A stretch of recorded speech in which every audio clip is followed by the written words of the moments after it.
The family of the late respected and leading businessman, academic and political figure Professor Jakes Gerwel has requested privacy in their time of mourning, and a full house is expected at the Johannesburg Magistrates Court as 4 men appear in connection with the death of 3 men following an explosion in a prison truck.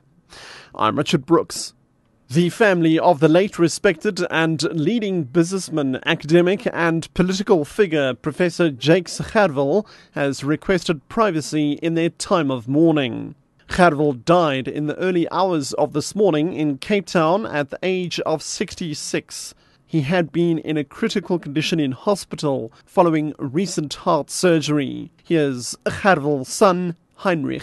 We confirm the passing of my father, and we ask for the indulgence of the media, especially after the media circus of earlier this week, and also general well wishes to respect the family's privacy in this very difficult time. Gerwel was the Director General during Nelson Mandela's presidency from 1994 to 1999.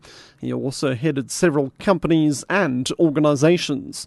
They included Mandela's Foundation, Media 24, SAA, IDASA and Accord. The ANC has paid tribute to Gerwel. Here's ANC Secretary General Gwedi Mantashe. The reality of the matter is that a progressive university at the time was the hub for development of activists. And therefore activism in Bush University alongside Fort Hare, and Zululand made all the structures ranging from the UDF to COSATU. And Professor Gerwel himself made an immense contribution in changing the country. Former director in the presidency, Frank Chikane, says he's shocked by the passing of Gerwel. I was quite shocked this morning when I learned about the passing away of Comrade Jakes Gerwel. I must express my condolences to the family. The best way to think of Jakes is that he was a servant of the people. He was an educationist. He was involved in the liberation struggle and became Director General in the President's office when Mandela took over as President of this country. And it is that first 5 years that will lay the foundation of what South Africa should be like. A full house is expected at the Johannesburg Magistrates Court as 4 men appear in connection with the death of 3 men following an explosion in a prison truck. A device was detonated in a police van as it travelled between the Golden Highway and the N12 outside Naturena, south of Johannesburg, in October this year. The truck was transporting 36 prisoners from the Randburg Magistrates Court back to the central prison. Abongile Dumaku reports. This explosion left 19 of the 36 prisoners unharmed and were returned to custody. 5 prisoners had to be rushed to public hospitals, where 4 remained in a critical but stable condition. Reports suggested that the explosion was part of an escape plot. Police spokesperson Neville Malila says investigations are still underway to establish how the incident occurred. It's hoped that these 4 men will shed some light into the incident. Malila says the bomb blast was so powerful that it blew off the skull of a prisoner. A court orderly has already appeared in court in connection with the blast.